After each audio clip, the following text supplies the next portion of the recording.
One more day until the team jets off for their final regular season game. On to the Mile High City, where the Chiefs have the chance to finish the season 16-1. However, is this a win that Kansas City really wants? We got one NFL insider who says maybe Carson Wentz should just let the Broncos have this thing.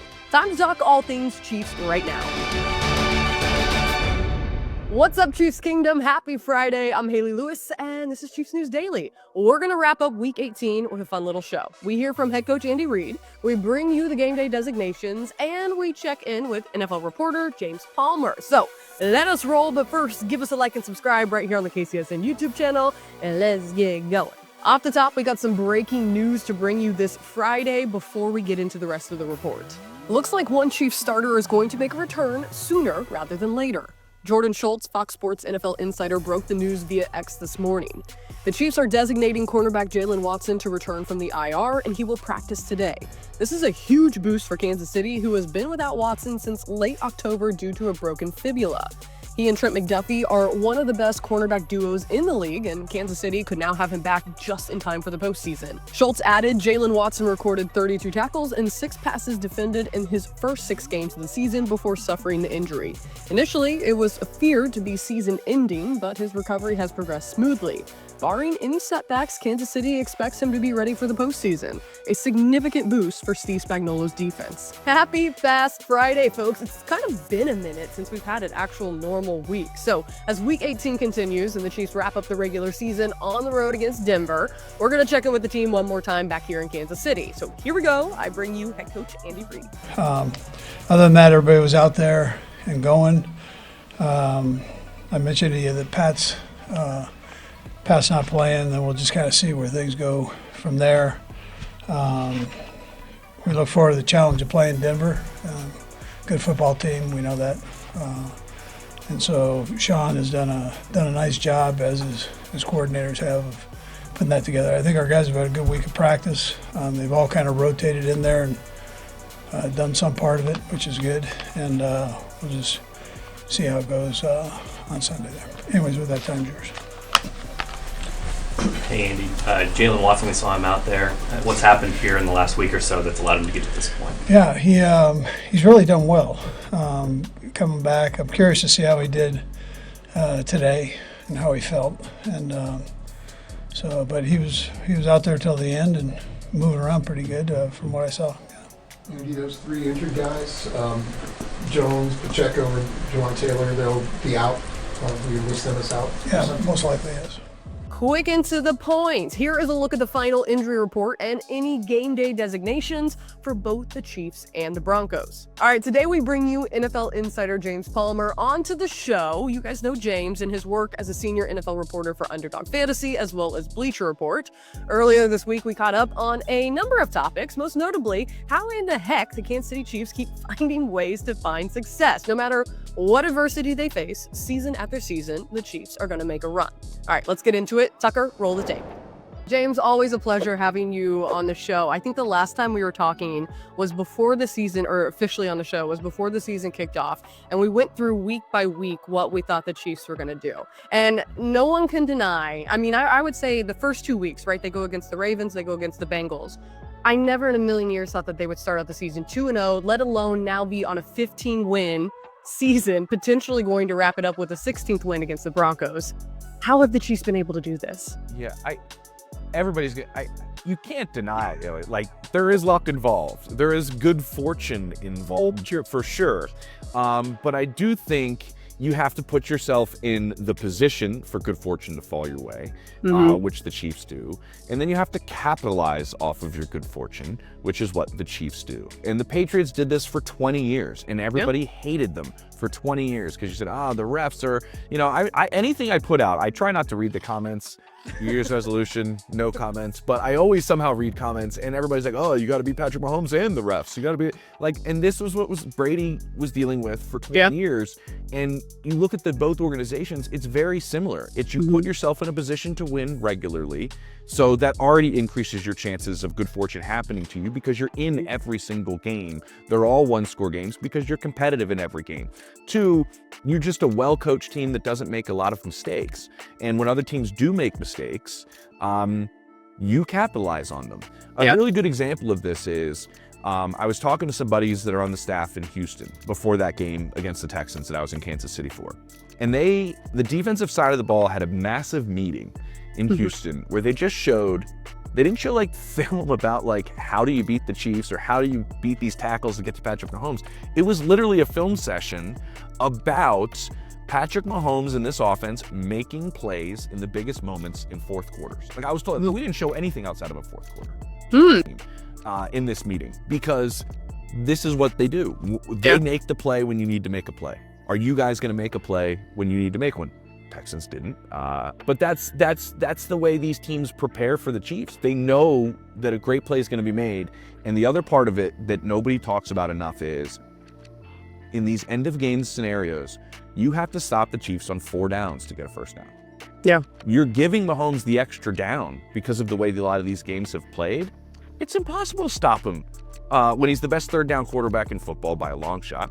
And stopping him on 4 downs. It really plays into their favor the way these games have fallen, but they've capitalized on it as well. Yeah, I think you summed it up perfectly. It does take a little bit of luck, so there's got to be a little bit of luck, a little bit of those, one-score games going their way, but inevitably they put themselves in this situation to where they can be a resilient team that always finds a way to win. And you mentioned it, Tom Brady was the thorn in everyone's side doing that in the NFL for many years past, and now Patrick Mahomes has taken over at the helm there.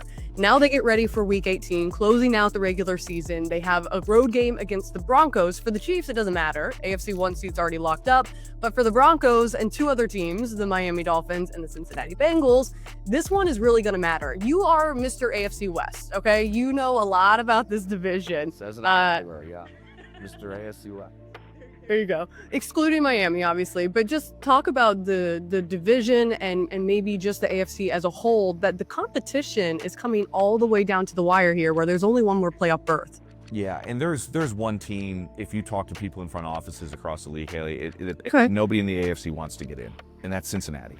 Yeah. Nobody wants Cincinnati to get into the postseason because there's a very good chance, if you look at it correctly, there's only 2 teams, and I don't think the Chiefs fear anybody, but there's probably only 2 teams that they're really looking at going, Yeah, I mean, you don't want to beat them regardless. I would say it's probably the Bills and the Bengals. I don't even know if they feel that way about the Ravens, and the Ravens can play really well. I think those are the only 2 teams that most people would say have the ability to go into Arrowhead and potentially win. Burrow's done it before. We've watched Josh Allen go blow for blow with Patrick Mahomes before. I remember that game of just running from sideline to sideline, not knowing who I'm going to interview because every 5 seconds somebody's scoring.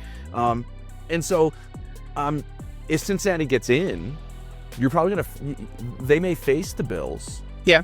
And they could knock the Bills out, and now you're playing Cincinnati. Like, I could see Cincinnati beating Buffalo if that's the way it plays out.